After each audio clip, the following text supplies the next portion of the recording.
नगर में एक चोर था। चोरों में उसकी बड़ी ख्याति थी।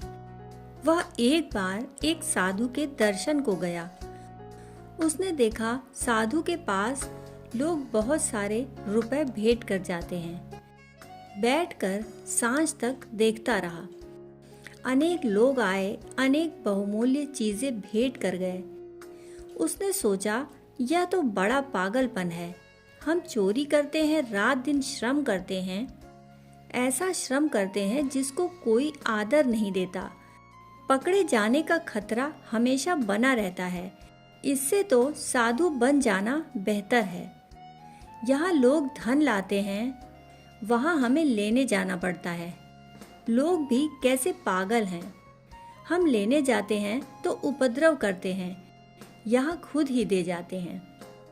उसने कहा, धन ही कमाना है तो चोर से साधु बन जाना बेहतर है। उसने साधु के सारे ढंग देखे। उसने 2-4 दिन में सब देख लिया कि साधु के ढंग क्या है, कैसे वस्त्र पहनता है, कैसे धूनी रमाता है, कैसे क्या करता है। वह सब उसने देखा और वह वहां से राजधानी चला गया। उसने कहा, छोटे से गांव में क्या बैठना, जब साधु ही बनना है तो राजधानी में बन जाएंगे। वह राजधानी में जाकर बैठ गया और वह तो सब देख कर आया था। उतना अच्छा साधु भी ना कर सकता जो वह सीख कर आया था। उसका काम तो बहुत ही व्यवस्थित था। उसमें तो भूल चूक खोजनी कठिन थी। सब गणित से हिसाब लगाया। आदमी होशियार तो था ही, चोरी में निष्णात था, साधुता में भी निष्णात हो गया। बड़े बड़े लोग आने लगे। अद्भुत था। उसने देख लिया, रुपया आता है, साधु लात मार देता है। साधु लात ही मारता था, वह उठाकर आग में डालने लगा। लोगों ने कहा, अद्भुत त्यागी है। पैसे की तरफ तो आंख उठाकर भी नहीं देखता, पैसे से आंख फेर लेता है। जितनी आंख फेरने लगा उतना रुपया आने लगा। जितना लात मारने लगा उतना धन संपत्ति आने लगा।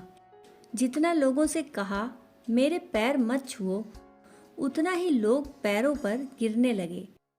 सारी राजधानी चकित थी और साधु की प्रतिष्ठा बढ़ने लगी।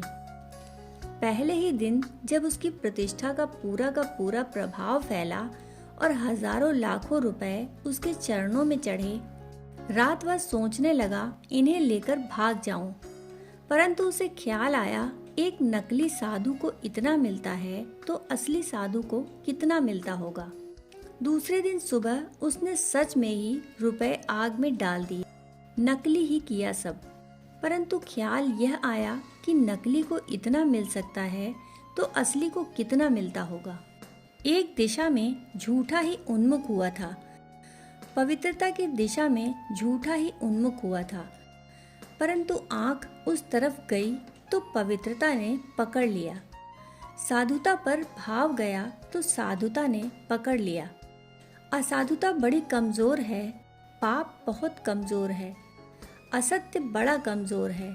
आंख भर चली जाए सत्य की तरफ, प्रभु की तरफ, तो पकड़ लेता है।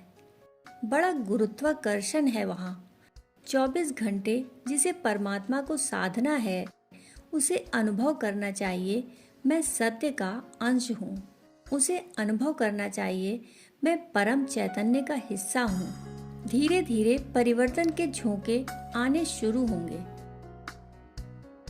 दोस्तों, कहानी सुनने के लिए आपका बहुत बहुत आभार।